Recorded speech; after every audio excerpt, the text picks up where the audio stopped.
Ok, entonces hoy corresponde continuar con el libro de Gálatas y nos habíamos quedado en el capítulo 2, ¿no es cierto? Entonces voy a compartir la pantalla como estábamos haciendo la semana anterior, a fin de que podamos tener el material que estamos preparando. Pues bueno, entonces nada más como para saber, recordemos, ¿no?, la estructura que estamos siguiendo justamente respecto de Gálatas, digamos, una estructura nada más un poco formal en cuanto a cómo Pablo escribía, cómo Pablo presentaba sus ideas, lo que tenía que plasmar, cómo Dios le permitía organizar sus ideas. Y habíamos visto que Pablo recurría mucho a estas ideas a manera de paréntesis, recuerden ustedes. Y la anterior semana vimos que ya desde la primera vez que nos aproximamos a la carta, perdón, justamente vimos que ya Pablo, desde el versículo casi, perdón, ya había dado el objetivo, digamos, o el tema de todo lo que iba a hablar la carta de Gálatas, famosísima carta a los Gálatas, ¿no es cierto? Y la anterior semana habíamos visto una forma ya de cómo es que él digamos, cómo Pablo ya plasmaba sus ideas, y el tema era básicamente que la idea principal era de cómo se aprende el Evangelio, que básicamente es por revelación de Jesucristo, del Señor Jesús, de Yahushua HaMashiach, si quieren en hebreo, en español, el idioma que fuera, es por revelación de Dios básicamente. Y a partir del versículo 13 del capítulo 1 hasta el final del capítulo 2 de Gálatas, es un gran paréntesis que Pablo abre, ¿no es cierto?, para justamente justificar esto de que es por revelación. Lo primero que él ha dicho para decir que es por revelación es poner como ejemplo el suyo propio de cómo aprendió él las cosas. Y él mismo se presenta, y eso veíamos la anterior semana, como el peor ejemplo, digamos así, en cuanto a obras para conocer el Evangelio, pero que justamente porque él no tenía ningún mérito, viene a ser un buen ejemplo de cómo es que la salvación, la justificación, no es por obra, sino por gracia. ¿De acuerdo? Y que básicamente el otro argumento era que tanto es así que la salvación no es por obras, sino por gracia, por la gracia del Señor. Tanto era así que incluso nadie le enseñó esto a Pablo, sino que él lo entendió por revelación divina, y que lo único que hizo fue corroborar lo que él ya había aprendido, junto con los otros apóstoles, especialmente con Cefas, y que con él había permanecido nada más apenas 15 días. Y lo que entendíamos a partir de ahí es que, claro, lo que él dice es, en 15 días no es que se aprende algo, sino que más bien solamente se visita, ¿de acuerdo? Y aquello, y que lo que habíamos visto también es que no se fue a Arabia, a la península arábiga, al monte Sinaí, sino más bien a la provincia romana de Arabia, que era lo que se conoce como el reino nabateo, es decir, lo que ahora sería Jordania, básicamente, donde está Petra y todo aquello, ¿de acuerdo? Entonces, habíamos terminado el capítulo 1. Y fíjense ustedes, como ya lo habíamos dicho, el capítulo 2 viene siendo digamos, viene siendo continuación de aquel paréntesis que se abrió en el capítulo 1, versículo 13, ¿ya? Y básicamente la idea va a ser lo mismo, solamente que ahora al final va a concluir con una idea muy potente que viene siendo un refinamiento, por así decirlo, una aclaración de todo el tema o el propósito de toda la carta. ¿De acuerdo? Entonces, vamos a leer. Como saben aquí, digamos, para recordar la metodología, el texto que está enmarcado aquí en líneas entrecortadas es justamente el paréntesis, digamos, que se desprende de un texto principal. Y dentro del paréntesis vamos a ver algunas palabras que están en otro color, por ejemplo, especialmente las que están en una letra más pequeña y en color violeta. Ustedes pueden ver que eso básicamente es como el paréntesis dentro del paréntesis. ¿De acuerdo? Las demás que he resaltado son nada más guías para mí. ¿Sí? Entonces, vamos a leer. La primera sección entonces de este segundo paréntesis o continuación del paréntesis está del capítulo 2 versículo 1 al 10 de Gálatas. ¿Sí? Entonces vamos a leer. ¿Sí? Dice así: Después, pasados 14 años, subí otra vez a Jerusalén con Bernabé, llevando también conmigo a Tito. Pero subí según una revelación, Y para no correr o haber corrido en vano, expuse en privado a los que tenían cierta reputación el evangelio que predicó entre los gentiles. Mas ni aun Tito, que estaba conmigo con todo y ser griego, fue obligado a circuncidarse. Y esto a pesar de los falsos hermanos introducidos de escondidas que entraban para espiar nuestra libertad que tenemos en Cristo Jesús.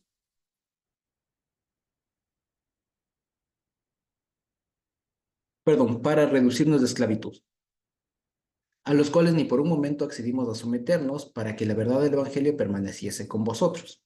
Pero de los que tenían reputación de ser algo, lo que fueron en otro tiempo, nada me importa, Dios no hace excepción de personas. A mí, pues, los de reputación, nada nuevo me comunicaron.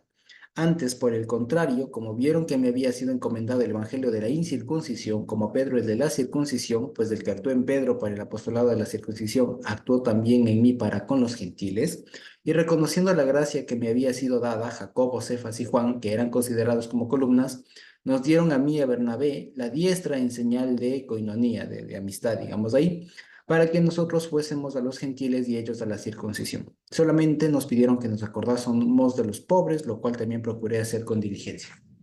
De acuerdo, hasta ahí. No sé si ustedes lo lograron seguir, pero en realidad a primera lectura es muy complicado seguirlo, porque la forma de Pablo, como ustedes se dan cuenta, si uno lee de corrido, uno se pierde, indiscutiblemente uno se pierde y es muy fácil perderse justamente por el montón de paréntesis que mete.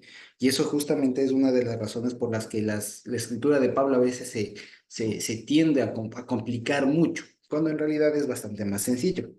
Entonces, por eso es justamente lo que he optado ahí. Si ustedes en una lectura posterior, digamos, no es que eliminan, pero solamente omiten en la lectura las partes coloreadas en violeta, se van a dar cuenta que la lectura fluye mucho más. Y la idea de lo que están diciendo acá es la siguiente. ¿Qué dijo Pablo antes? Que había ido unos 15 días a hablar con Pedro y que básicamente solo le fue a visitar. Después dice, ahora han pasado luego 14 años y dice que suba de nuevo a Jerusalén con Bernabé, ¿ya? Y lleva consigo a Tito. Entonces, aquí, digamos, hay que recordar un poco. Lo que arriba ha dicho es básicamente que aquí en la primera parte Pablo ha dicho el Evangelio, digamos, lo que se recibe, el Evangelio, la salvación y demás se recibe por revelación. Esto, ejemplo uno o argumento uno, digamos, es que no lo consultó con carne y sangre, o sea, no se apoyó en ninguna persona, en ninguna autoridad, sino que lo hizo por su cuenta, fue solo. Segundo, que la salvación, como habíamos visto, no es por obras. El más claro ejemplo es del mismo, que siendo perseguidor, ahora era alguien que predicaba el Evangelio.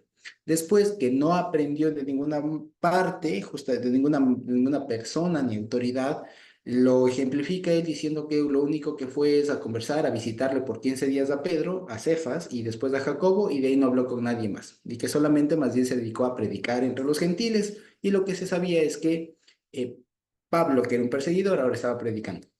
Esos son los dos argumentos. Ahora va a dar un nuevo argumento, que es el de Tito. ¿De acuerdo? Entonces, si ustedes lo ven, una forma de verlo aquí es, como les decía, lo que él está tratando de justificar, lo que Pablo está tratando de justificar, es que la salvación no es por obras, no es por ningún mérito humano, sino es por gracia. ¿De acuerdo?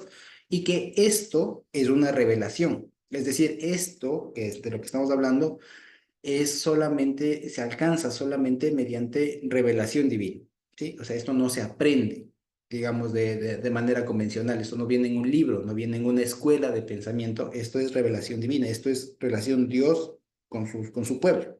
Esa es la única forma de alcanzar esto. Ahora, resulta que aquí ya nos va introduciendo al tema un poco más álgido de todo el libro, y es el siguiente. ¿Cierto? Es el asunto de cómo se entendía el ser pueblo en esa época. Y aquí esto es algo muy importante, porque para nosotros hoy, siglo XXI, e incluso a partir de la reforma, o a partir incluso desde antes, cuando no había la reforma y no había la idea de evangélico y católico, sino que al menos en el mundo occidental ser católico era ser lo mismo que cristiano, ya no había antes la reforma, resulta que toda esa vertiente de ahí para acá, esto se ha leído, digamos, de una manera anacrónica, ¿ya? O sea, se lee solamente con los ojos de nuestra realidad, ¿ya?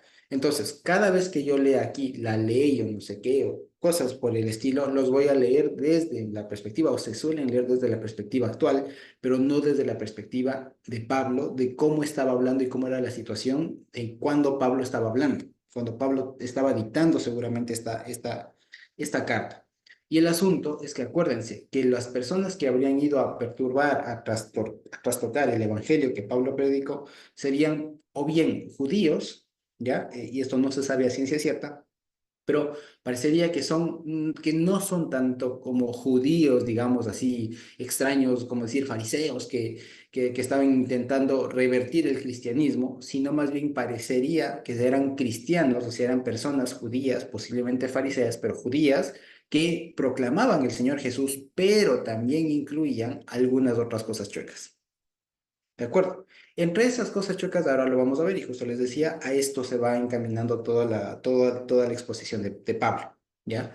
Y para esto, Pablo presenta justamente a dos colaboradores suyos, o dos compañeros, colegas suyos, que seguramente eran muy conocidos en la época. Y fíjense que ni siquiera le hace falta La presentarlos. hermana Flor, mi persona, Simplemente, Virgilio y tu Luis. simplemente le dice, simplemente los menciona, ¿cierto? Simplemente los menciona.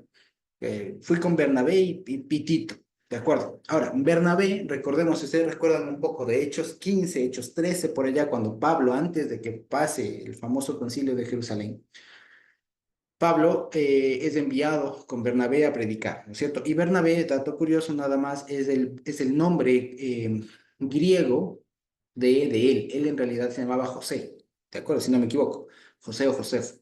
Y Bernabé es la forma aramea de Bernahma, que es en hebreo el hijo de consolación, ¿ya? Eso significa Bernabé, el hijo de consolación. Bernabé o Ben Nahma, o Ben Nahama en hebreo es hijo de la consolación, ¿ya?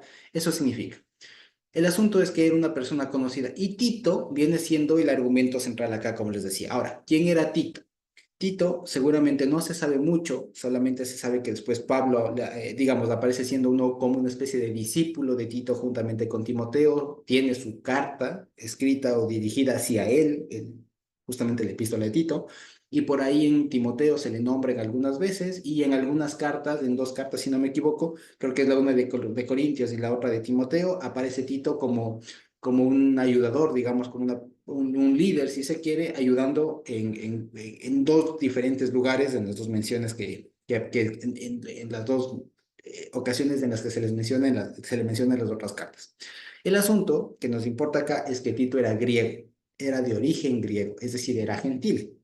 Y aquí acordémonos del hilo de ideas que viene diciendo Pablo. Pablo dice, esto del evangelio, esto de que uno es salvo por gracia, no por obras, es por revelación.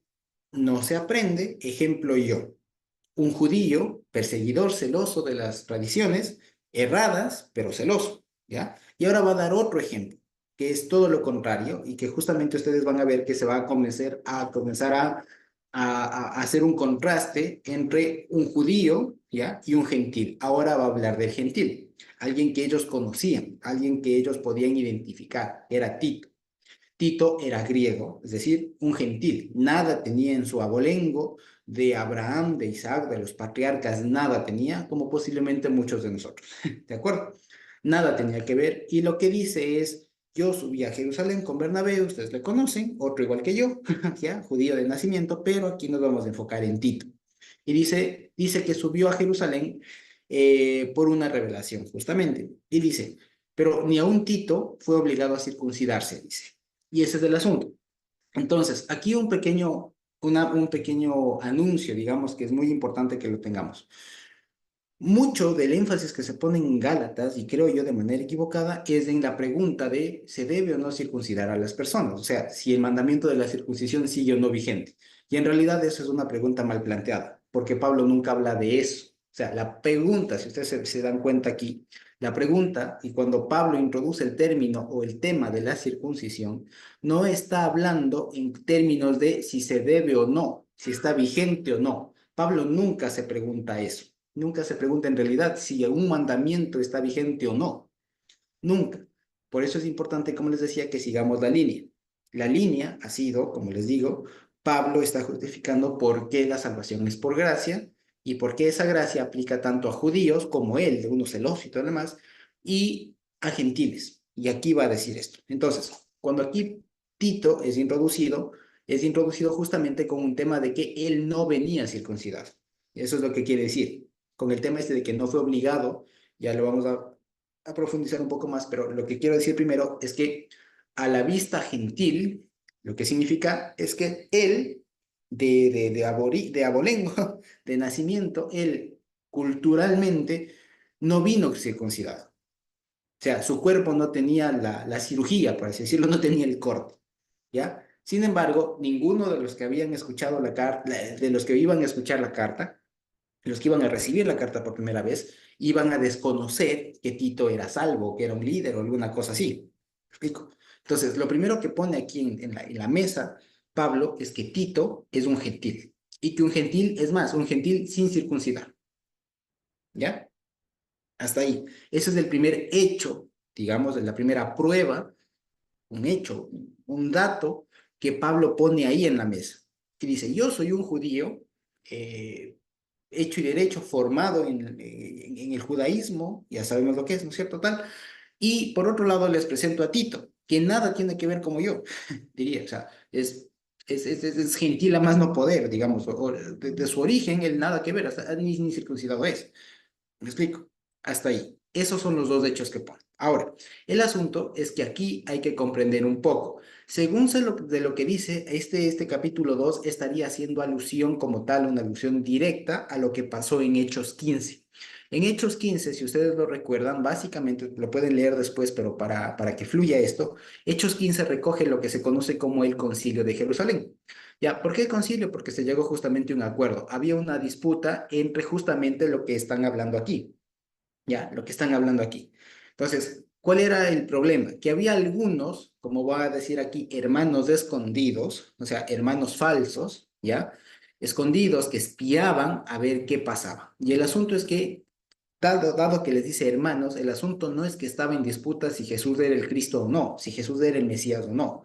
No era esa la discusión. La discusión era cómo se trata a los nuevos, cómo se trata a los titos, cómo se trata a los gentiles, cómo se trata a los que no vienen de un abolengo judío, que no tienen ni idea de lo que es la Torá, de lo que es el Pentateuco, de lo que es los profetas, de lo que es, no tienen ni idea, vienen nuevitos, ¿ya? Cómo tienen que tratarse, cómo es el tratamiento con esas personas.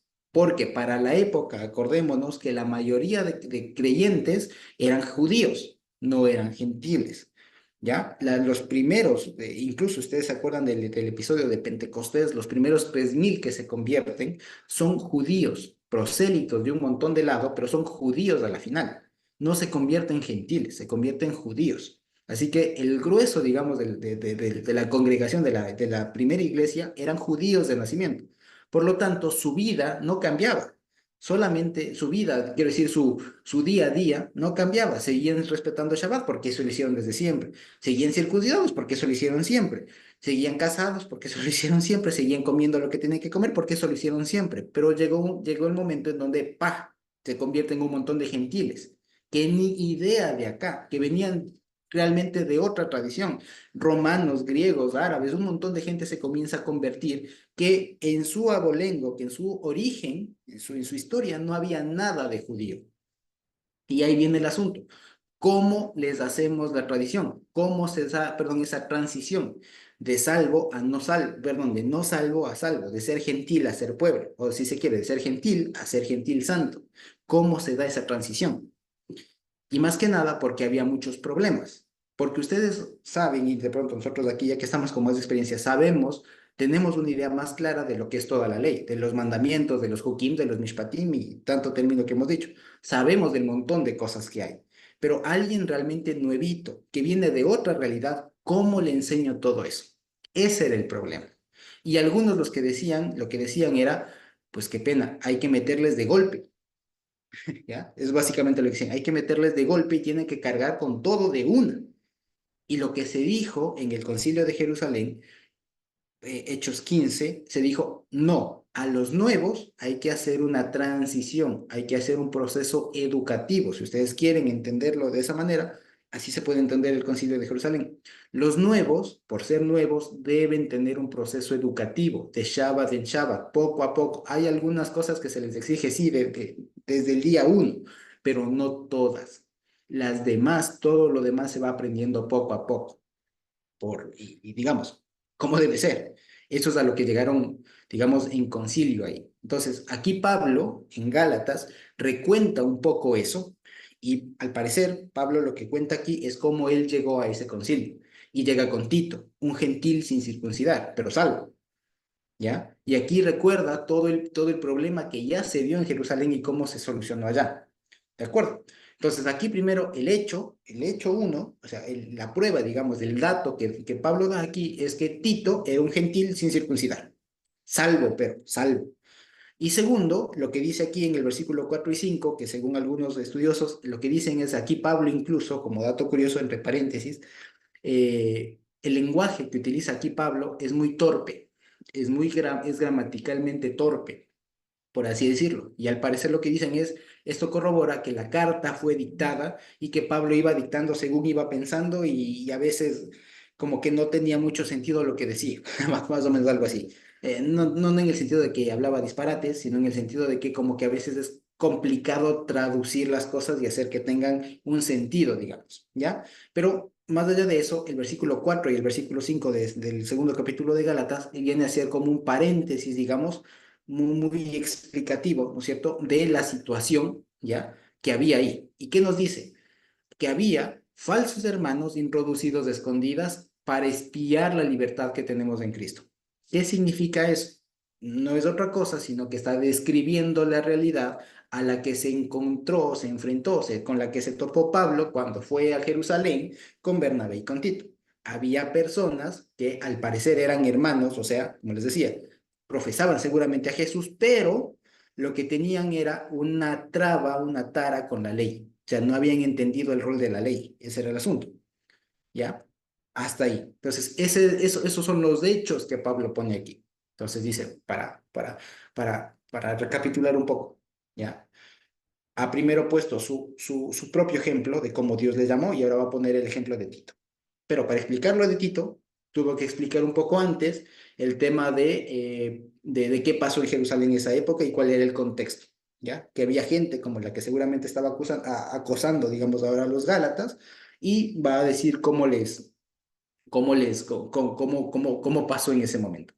Entonces dice, ese era el contexto en Jerusalén. Había un grupo de gente infiltrada, espía. Acuérdense que incluso la palabra espía en el contexto bíblico es en un contexto como que se fuera incluso hasta de guerra. ¿Se acuerdan ustedes? Los que mandan espías son aquellos que mandan para conquistar todo lo demás. El mismo pueblo de Israel lo hacía y todo lo demás, pero la figura del espía es una figura hostil, es una figura agresiva, alguien que se mete para causar un daño, un perjuicio, ¿ya? Entonces, fíjense ustedes, cuando dice que se metieron a espía, lo que le está planteando es que son gente realmente mala. Básicamente eso es lo que quiere decir. Entonces, retomando la línea que dejó arriba, en el versículo 6 Pablo dice, los que tenían reputación de ser algo, a mí pues nada nuevo me comunicaron. Es decir, lo que pasa es que Pablo llega a Jerusalén, al concilio justamente, conversa con lo que él entendió, lo que él aprendió, lo que Dios le reveló, y dice, los de reputación, o sea, los que sabían, los que tenían un renombre, no me dijeron nada nuevo. O sea, lo que viene a decir Pablo es, estoy bien, o sea, no me enseñaron nada, no aprendí nada. O sea, lo que yo aprendí está tan bien al punto que los que ya venían con algún tiempo, con los que tenían más experiencia, los que venían caminando mucho más antes que yo, no me dijeron nada, nada nuevo, o sea, es decir, no me reformaron, no me corrigieron, o sea, seguimos, o sea, estábamos en la misma onda, eso es lo que quiere decir. Dice, más bien, por el contrario, como vieron que me había sido encomendado el evangelio de la incircuncisión, como Pedro de la circuncisión, y reconociendo la gracia que me había sido dada, Jacobo, Cefas y Juan nos dieron a mí y a Bernabé la diestra en señal de coinonía para que nosotros fuésemos a los gentiles y a ellos a la circuncisión. Entonces, fíjense ustedes, lo que quiere decir Pablo aquí es, también estaba yo, incluso con Tito ahí presente, incluso con Tito, ¿ya? Con Tito sin circuncidar, un gentil, de abolengo gentil, ¿ya? Les expuse yo lo que Dios me había revelado y me corroboraron. Eso es lo que quiere decir. Me corroboraron, no me explicaron nada nuevo, o sea, no me corrigieron, no me añadieron algo, ¿ya?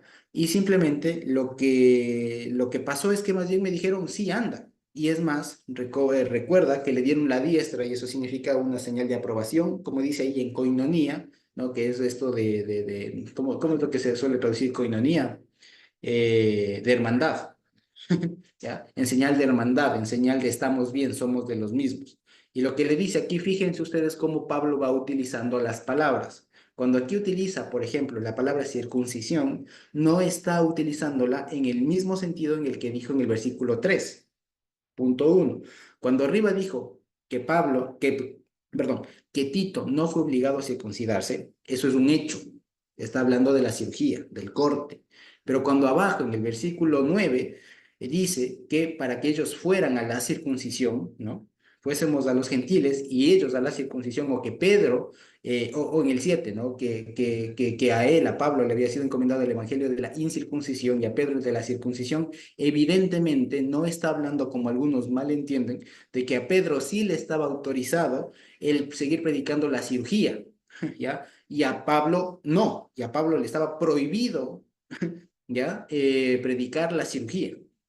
Hablando en términos de mandamiento, esto no quiere decir, o sea, para que veamos el uso de las palabras, aquí no se puede entender que Pablo está diciendo, a mí Dios me prohibió enseñar de todos los mandamientos, el único que me prohibió es de enseñar el de la circuncisión. Ese para mí no, pero a Pedro sí. Ya, eso no se puede entender porque ya lo vamos a ver más adelante que Pablo, justamente por ser un poco ambiguo, ¿no es cierto? Pablo le reprende a Pedro, ¿ya? Entonces, ¿en qué sentido aquí, por ejemplo, Pablo utiliza la palabra, el término circuncisión e incircuncisión como sinónimo de judío y de gentil?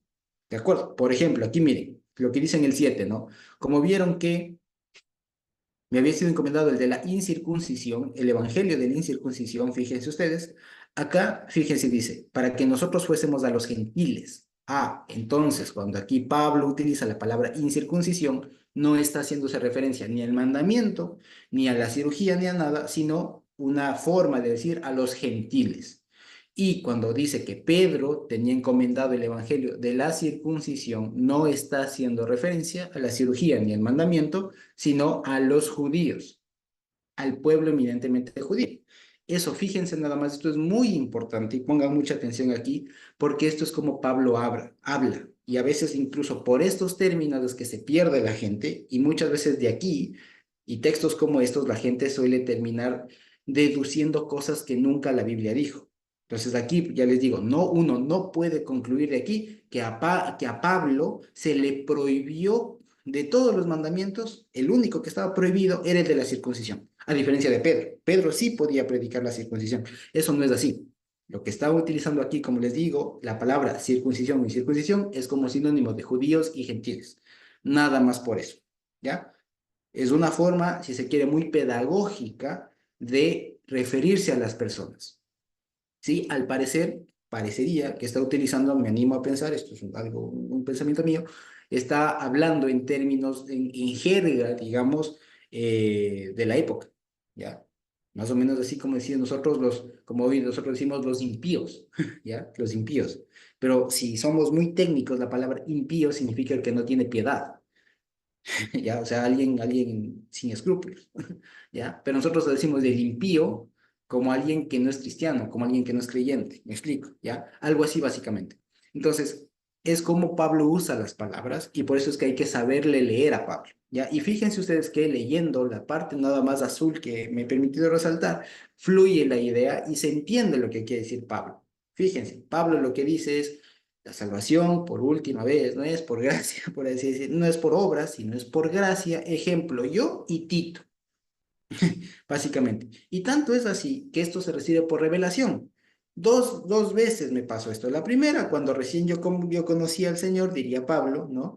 Que cuando recién conocí, no conversé con nadie, sino únicamente conversé con Pedro una vez que le fue a visitar. Y la segunda, cuando fuimos al concilio de Jerusalén y no me dijeron nada más, sino más bien me autorizaron y nos hicimos amigos y me mandaron a predicar. Eso es lo que quiere decir. Si lo vemos, es muy sencillo lo que dice aquí Pablo. ¿Sí? Eso está ahí. Y lo único que les dice acá, fíjense, les dice es, acuérdense, y por eso le dice que les da la diezma en señal de coinonía, en señal de hermandad, porque dice, dado que ustedes van allá y van a ser más de hermanos, o sea, van a ser iglesias filiales, van a ser congregaciones de hermanas que van a estar conscientes de que no son los únicos, que hay muchas otras iglesias que creen lo mismo, que son un conglomerado, digamos, de salvos, ¿no es cierto? El nuevo pueblo, pues, o el pueblo auténtico que esta vez iba a estar conformado de esta manera y se iba a formar de esta manera a través de la predicación, quiero decir, ¿no es cierto? Lo que les dicen es, no se olviden que acá estamos con necesidad, ¿ya? Porque acuérdense que después de unos años, y eso lo recuerda creo que en la carta a los Corintios o por ahí, que Pablo está haciendo una colecta entre todas las iglesias porque en Jerusalén había una hambruna. Entonces, eso al parecer también hay una mención aquí, de que lo que les dicen es, de acuerdo, tú estás teológicamente bien, estás con el mensaje bien, no te podemos reprochar nada, solo acuérdate que acá hay pobres. Eso es lo que les quiero decir, o sea, solo acuérdate de nosotros que acá tenemos necesidad y dado que tú vas a viajar, lo único que le dijeron es, acuérdate de nosotros. Si es que tú vas por allá y ves que hay riqueza, digamos que hay más oportunidades, que puedes recolectar algo, recógelo y tráelo para acá porque nos va a hacer falta. Eso es todo lo que le dijeron. Pero en cuanto a contenido, al fondo del mensaje de Pablo, que Pablo había entendido que Dios le había revelado, no le dijeron nada. Ahora lo vemos. Vemos el mensaje, digamos, la forma de pensar de Pablo, de cómo él utiliza y cómo lleva el hilo muy bien, solamente que si es que uno se envuelve, digamos, un rato entre los paréntesis que Pablo abre, ahí uno se pierde. Entonces, la idea está clara, ¿de acuerdo? Ahora, si seguimos leyendo, fíjense ustedes, el resto viene otro ejemplo, otro argumento de por qué Pablo dice que la salvación es por gracia, no es por obras, que esto es una revelación, ¿ya? Un siguiente argumento. El siguiente argumento y que ya va tocando con el asunto de fondo es justamente el tema de Cefas, el tema de Pedro, que era, algunos suelen decir hipócrita, pero más bien digamos era ambiguo, no se decidía, ya no se decidía en un primer momento, o sea, típico Pedro, no se decidía. Y aquí nos va a contar Pablo qué pasó, dice. Pero cuando Cefas vino a Antioquía, le resistí cara a cara, o sea, hubo un enfrentamiento público, es más, dice, porque era de condenar, pues antes que viniesen algunos de parte de Jacobo, o de dónde Jacobo, quiere decir aquí, corrección, de dónde Jacobo, o sea, de Jerusalén, comía con los gentiles, pero después que vinieron se retraía y se apartaba porque tenía miedo de los de la circuncisión.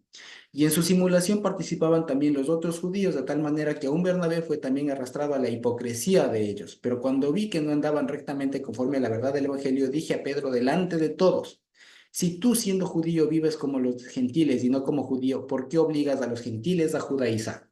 Nosotros, judíos de nacimiento y no pecadores entre los gentiles, sabiendo que el hombre no es justificado por las obras de la ley, sino por la fe de Jesucristo, nosotros también hemos creído en Jesucristo para ser justificados por la fe de Cristo y no por las obras de la ley, por cuanto por las obras de la ley nadie será justificado.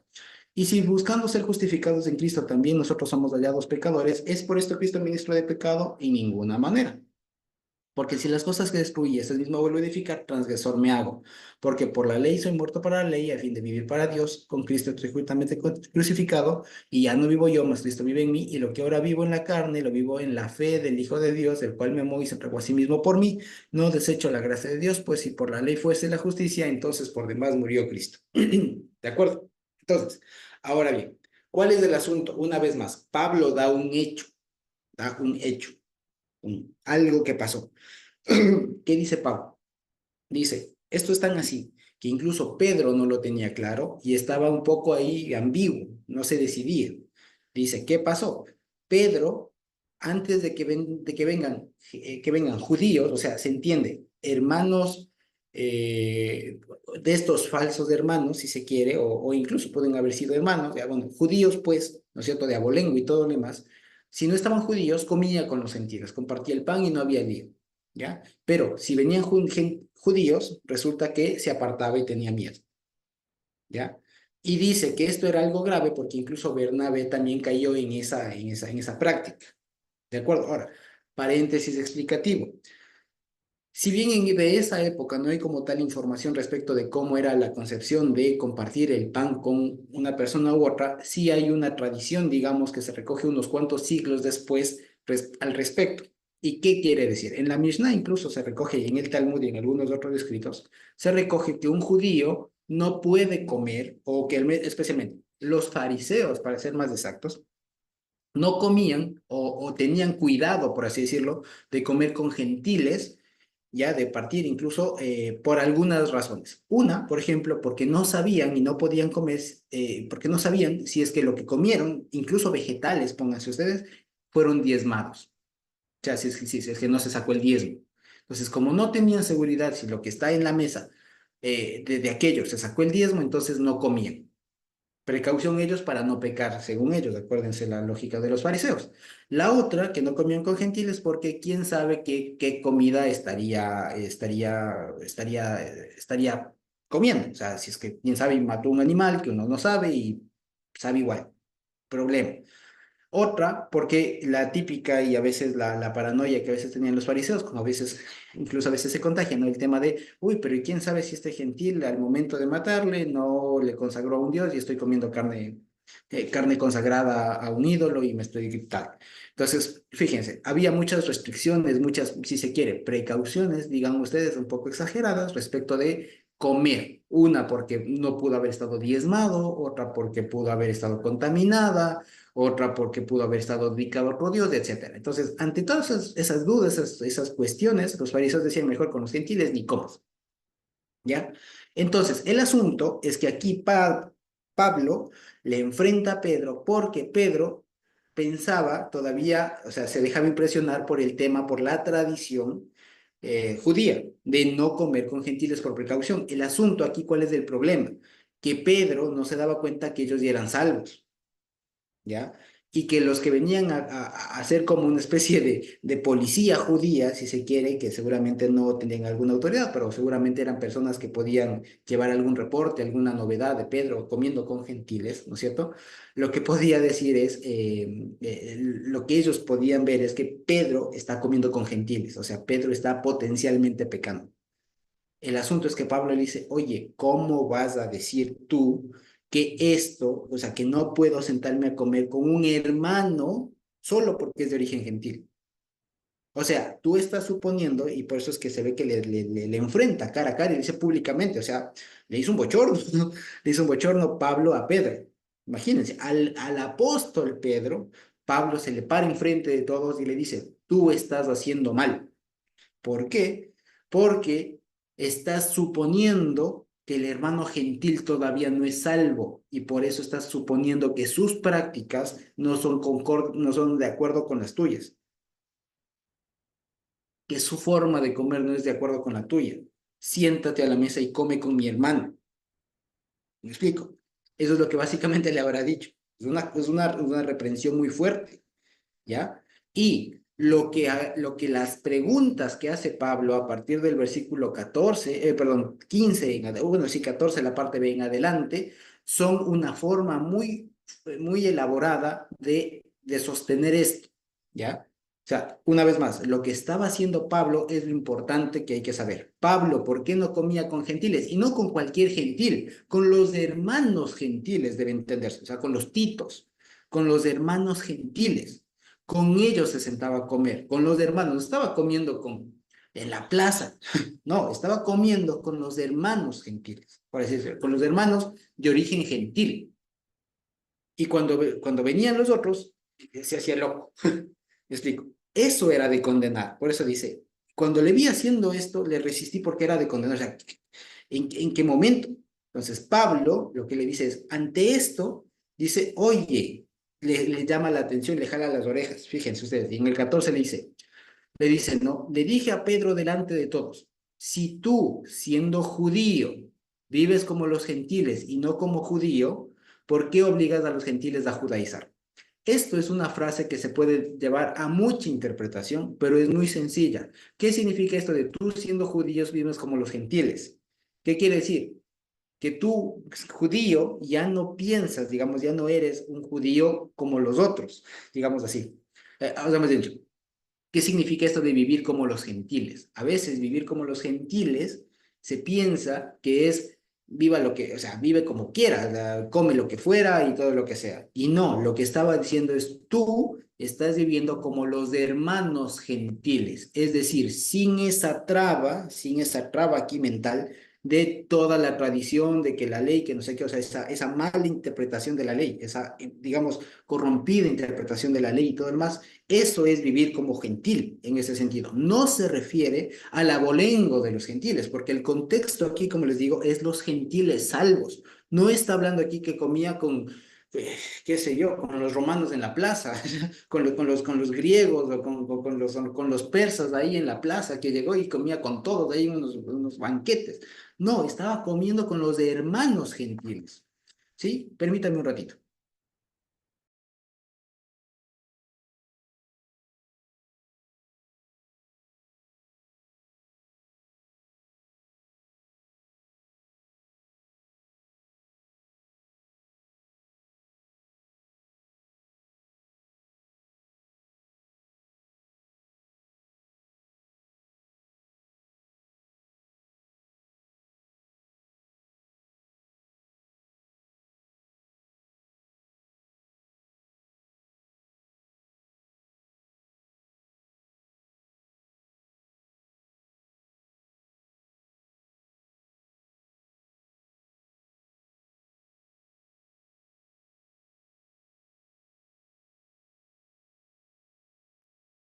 Mil disculpas. Ok, entonces decía, lo que estaba comiendo, con quienes estaba comiendo Pablo no era con los gentiles, era con los hermanos gentiles, y por eso se enoja Pablo, ¿ya? Y lo que le dice es, ¿cómo vas a imaginarte, Pedro, Cefas, que, que porque son de origen gentil, ¿ya? Vas a seguir con tu prejuicio ahí, con todo el mal, o sea, estás mal, ¿ya? Y por eso es que cuando aquí dice, vives como los gentiles, no se refiere a vivir como sea, como los gentiles, como se entendería literalmente, o sea, vivir como que se come cualquier cosa, bla, o sea, vivir fuera de Dios. No, lo que se entiende aquí es vivir como los gentiles, como los hermanos gentiles, es decir, sin esa tara de esa, digamos, de esa exagerada precaución de los fariseos, de los judíos, etcétera, o sea, todas esas malas concepciones de la ley y todo lo demás. Sí, sin eso es vivir como los gentiles. ¿Me explico?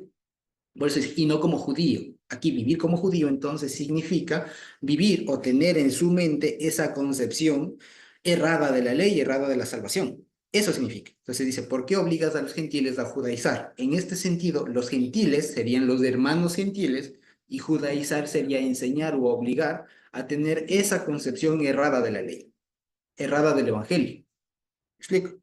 Y aquí le da la razón más fuerte, que creo que esto es la mayor perla de todo el libro de Gálatas. Esta es, nosotros, judíos de nacimiento y no pecadores. Y fíjense que aquí no está diciendo hechos, aquí está hablando de forma muy retórica, de forma muy pedagógica. Porque para el pensamiento judío, para el pensamiento de abolengo israelita, los judíos eran los únicos que no nacían condenados. Por eso dice, nosotros judíos de nacimiento y no pecadores. ¿Ya? Pero vamos a ver que más adelante dice, ya hemos establecido que judíos y gentiles todos están bajo pecado. Entonces, evidentemente esto no está hablando, no lo está hablando de manera literal, que los judíos nacen sin pecado. No, lo que está diciendo nosotros, judíos de nacimiento, es decir, no pecadores entre los gentiles. Lo que quiere decir es nosotros que sabemos la ley, que tenemos algún atisbo de lo que es Dios, de lo que es la justicia, alguna cosa. Dice, y sabiendo que el hombre no es justificado por obras del, sino por la fe de Jesucristo, nosotros también hemos creído. O sea, lo que le dices, oye, ¿no te das cuenta que nosotros, incluso con ser judíos, dices que salvos, ¿no es cierto? También necesitamos ser salvos. Si lo vemos. ¿Cuánto más, o sea, por qué tú estás aquí con estas cosas de aquí? O sea, no entendiste que nosotros también necesitamos del mismo proceso que ellos. Eso es lo que le está diciendo. O sea, Pedro tenía ahí una ambigüedad en cuanto a cómo concebía la salvación y todo lo demás. Sí, eso es lo que dice acá, ¿ya? Entonces lo que le dice Pablo es, estás mal, ¿ya? Tú vives como gentil, o sea, sin esa tara judía, ¿ya? ¿Por qué? Y dice, sácate eso, porque ya sabes que tanto judíos de nacimiento de abolengo como los gentiles, ambos necesitan ser salvos. No existe, y esto es lo que le dice Pablo, lo que nos está diciendo es, vean, métanse en la cabeza, no existe el famoso pueblo escogido por semilla de Abraham, ya lo va a decir más adelante. No existe eso, ¿ya? Eso no existe. No es que el judío es salvo por gracia, eso no existe. Sáquense de la cabeza eso por Dios. Aquí lo dice, nosotros judíos de nacimiento y todo lo demás, necesitamos ser salvos. Los gentiles también, o sea, los gentiles y los judíos son lo mismo. Es lo que está diciendo. Espiritualmente son lo mismo. En términos de salvación están igual perdidos. Los dos necesitan salvación de parte de Dios. Y eso es lo que quiere significar, eso es lo que quiere enseñar Pablo aquí. El judío y el gentil necesitan, digamos, están en la misma condición espiritual. ¿Ya? El uno con sangre de Abraham, pero condenado. Y el otro con sangre de quien sepa, que sepa quién quiere, pero igual condenado. ¿Ya? En consecuencia, ambos necesitan ser salvos por el Señor. Y eso le refuerza esa es la razón, digamos, principal de que él diga, la salvación no es por obras, es por gracia. O sea, dicho de otra manera, Dios sabrá a quién salva. Puede ser el mejor judío o el peor judío, puede ser el gentil más ético o el gentil más desgraciado. No importa, no importa. De cualquiera de ellos, Dios decide salvar a alguien y lo salva. ¿De acuerdo? Eso es lo que quiere decir aquí en esta parte que he subrayado, que he pintado de rojo. ¿De acuerdo? ¿Sí? Por eso dice, por cuanto por las obras de la ley nadie será justificado.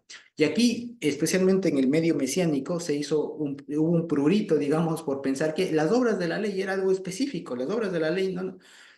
Las obras de la ley, entiéndase, la práctica de la ley, ¿ya? No está refiriéndose a la ley oral. No, no está refiriéndose a eso. Está refiriéndose a la práctica de la ley. Por practicar la ley, nadie es salvo. ¿Qué? Por qué dice esto? Porque la práctica de la ley, a la idea de cualquier persona, se imaginaría o parecería que la práctica de la ley es lo más cercano a ser salvo, es el camino más fácil para ser salvo. Si ese es Dios y Dios ha dado su ley, entonces lo más sencillo para alcanzar a Dios es practicar y vivir como Él ha dicho. ¿Me explico? Es lo más lógico, es lo más fácil.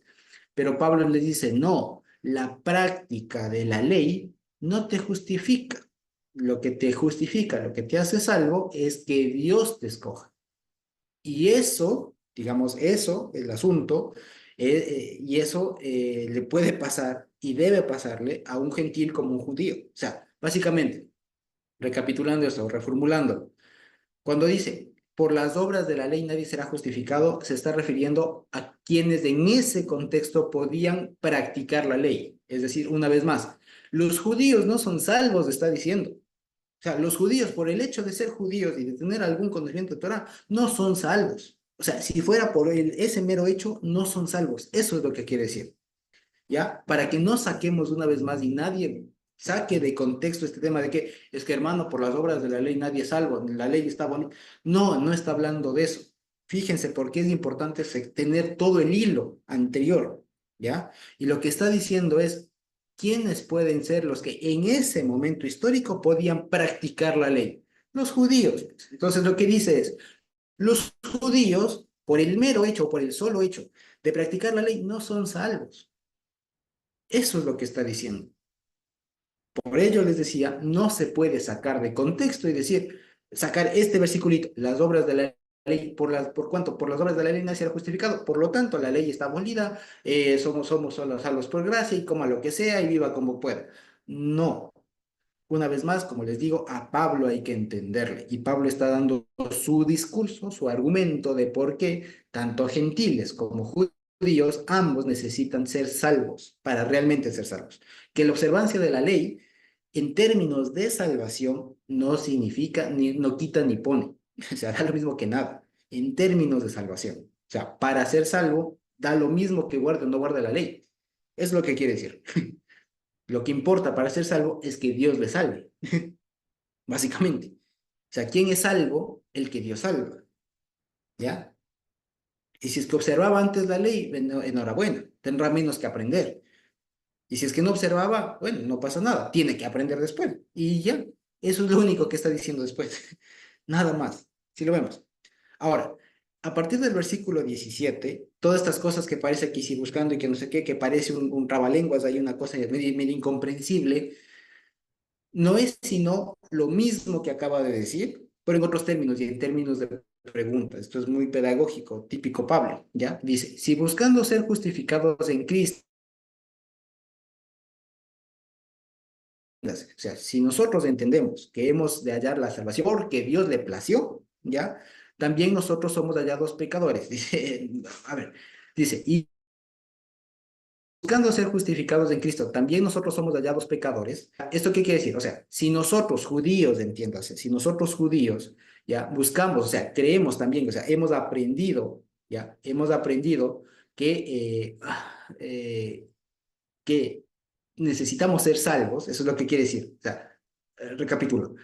Si buscando ser justificados en Cristo también somos hallados pecadores, ¿ya? Lo que quiere decir es, si nosotros judíos, ¿ya? Que lo que quiere decir es, los judíos, con todo y ser judíos, también necesitan ser salvos. Por eso dice, nosotros judíos buscamos ser justificados en Jesucristo, nosotros judíos, pero también somos hallados pecadores. No sé si me explico. Es otra forma de decir lo que les decía hace un momento. No importa que una persona antes haya observado la ley, ¿ya? Y Dios después le salva. No queda nada. No importa, digamos, no importa, ¿sí? Es lo que dice. Si nosotros, buscando ser justificados por Cristo, también somos hallados pecadores, o sea, lo que quiere decir es, si nosotros que tenemos un antepasado o una tradición, una vivencia, un modo de vida basado en la ley, ¿no? Y nosotros también somos hallados, incluso, o sea, los que vienen observando la ley, resulta que también son pecadores, ¿ya? Dice, ese hecho, es por esto Cristo ministro del pecado, es por eso Cristo, un propiciador del pecado, dice, no, no. ¿Por qué? Porque aquí fíjense ustedes, ahí viene la pregunta, ¿ya? Y esto es y por eso se puede hacer un lío. Entonces uno se preguntaría, pero si es así, ¿para qué está la ley? Preguntaría cualquier persona de ahí. Porque si uno dice, oye, pero si para ser salvo lo mismo me da observar o no la ley, haber guardado o no la ley antes, entonces ¿para qué está la ley? Eso preguntarían muchos, ¿cierto? O sea, si lo que importa en términos de salvación es que Dios salve, ¿para qué entonces está la ley? ¿Ya? Entonces, si así fuera, Cristo estaría aboliendo la ley, es lo que está entendiendo Pablo. Y Pablo dice, en ninguna manera. En ninguna manera se les vaya a ocurrir que Cristo está promoviendo el pecado, o sea, está promoviendo la no ley. ¿Ya? En ninguna manera. Dice, porque si las cosas que destruí, las mismas vuelvo a edificar, transgresor me hago. Entonces, lo que aquí dice, porque si yo, las cosas que destruí significa toda esta forma de pensar que la ley es el mecanismo para llegar a Dios, ¿ya? Dice, si eso de que destruí vuelvo a edificar, le está diciendo a Pedro, si tú eso que ya entendiste vuelves a seguir practicando, transgresor me hago. O sea, me hago pecador. Dice, porque yo por la ley soy muerto para la ley a fin de vivir para Dios. Sigue haciendo muy lío esto, ya esto, entiendo que estas palabras, digamos, estas oraciones que dice aquí Pablo, son muy confusas, son muy confusas. Pero lo que quiero que entendamos y lo que está diciendo Pablo es justamente el argumento que les digo. ¿Ya? Y vale la pena también decirlo. También se ha dicho mucho este tema de que Pablo es muy, muy, muy tinoso cuando utiliza la ley, y en algunos momentos utiliza la ley con artículo definido y a veces utiliza solamente ley y como que se hace referencia a una u otra y cosas por decir. Y no, en realidad Pablo aquí lo que está pasando es que está dictando y según va dictando, a veces uno utiliza artículo y no por eso se refiere a una parte o a otra o a la ley oral y a la ley escrita. Nada que ver. Aquí está hablando de la ley, la Torá, no hay otra. ¿Sí? Eso es lo que está en la mente de Pablo. Lo que dice que acá de que si por la ley soy muerto para la ley a fin de vivir para Dios y todo lo demás, lo que quiere decir es, si yo por la ley soy muerto para la ley, lo que quiere decir es básicamente esto, o sea, yo eh, lo que quiere decir básicamente es, no importa, lo que les he dicho, lo que ya hemos dicho, no importa si yo venía practicando la ley o no al momento de que Dios me salve. Eso no importa, ¿ya? Lo que importa es que Dios me salve. En términos de salvación, ¿ya? Eso es lo que quiere decir. Por eso dice, con Cristo estoy juntamente crucificado, ya no vivo yo, mas Cristo vive en mí, y lo que ahora lo vivo en la carne, lo vivo en la fidelidad del Hijo de Dios, el cual me amó y se entregó a sí mismo por mí. Y fíjense, el 21 es de la conclusión de todo, y dice, no desecho la gracia de Dios, pues si por la ley fuese la justicia, entonces por demás murió Cristo. ¿De acuerdo? Fíjense ustedes que esta frase última redondea todo lo que hemos dicho. La tesis del mensaje central de Pablo es justamente eso. La ley no puede justificar, porque el único que justifica es Dios, es Cristo, es Dios mismo. Dios es el que justifica. Y aquí va a poner más adelante, ya que cierro este paréntesis, y cuando comencemos de Dios mediante la semana siguiente, el capítulo 3 vamos a ver que justamente se refiere al primer salvo, por así decirlo, o al, no, mal dicho, el primer salvo, al prócer, digamos, de todo esto de la salvación y de la circuncisión y todo lo demás, que fue el famoso, el mismísimo Abraham, ¿ya?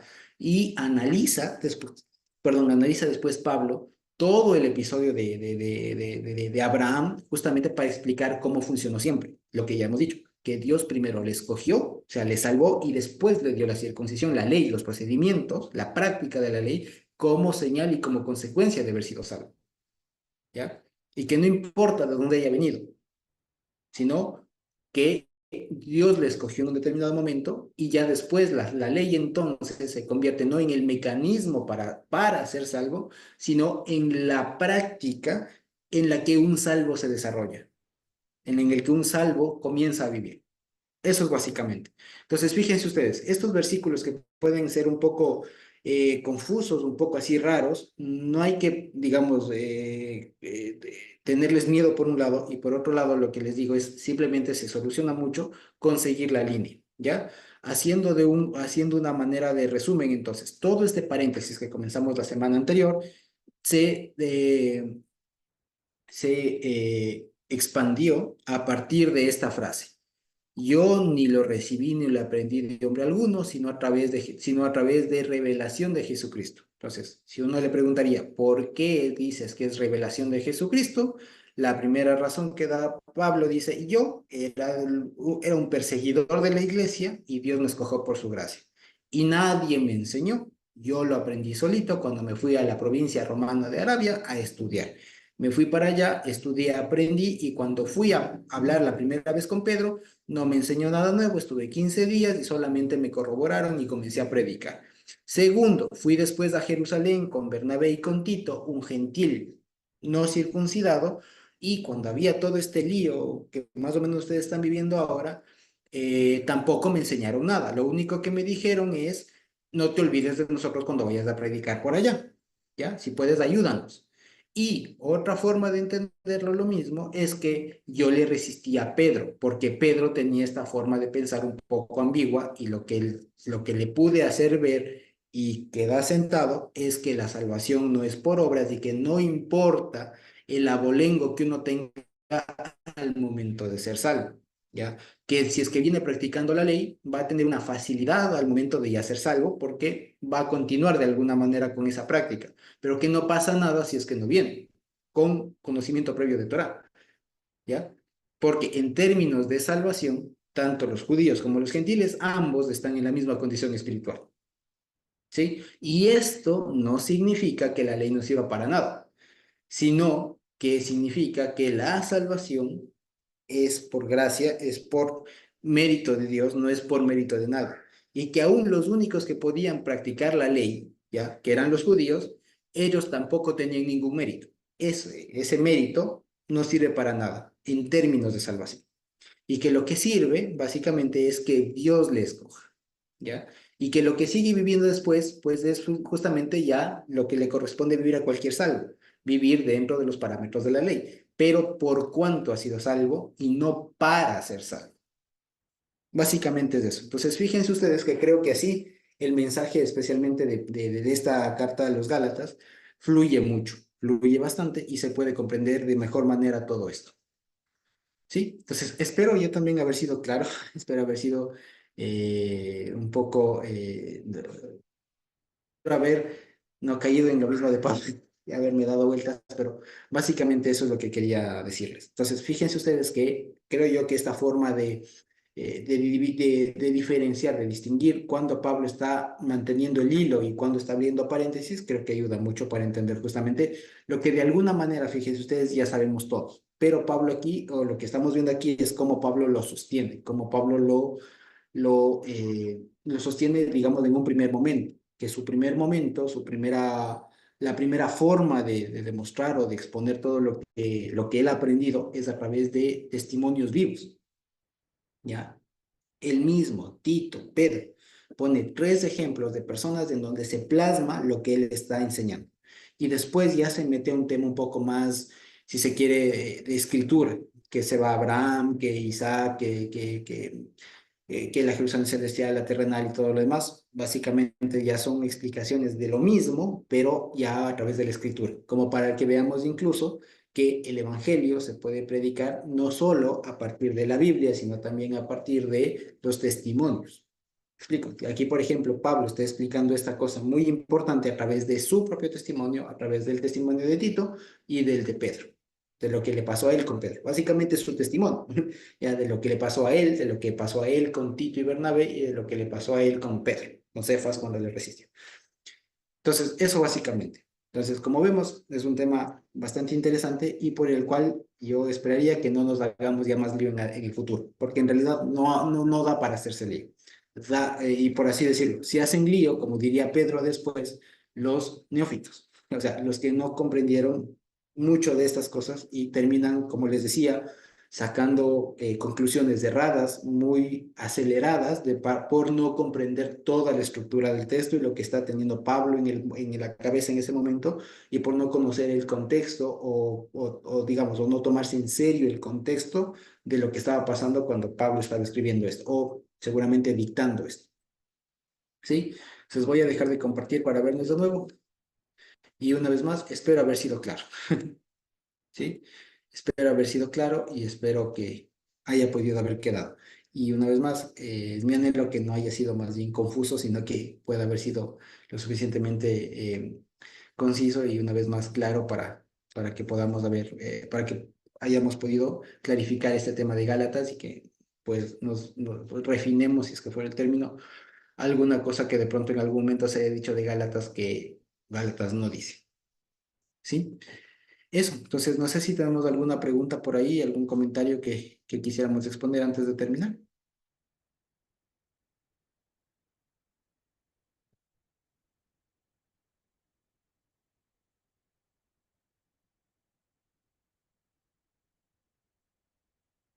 ¿Alguna pregunta, algún comentario por ahí?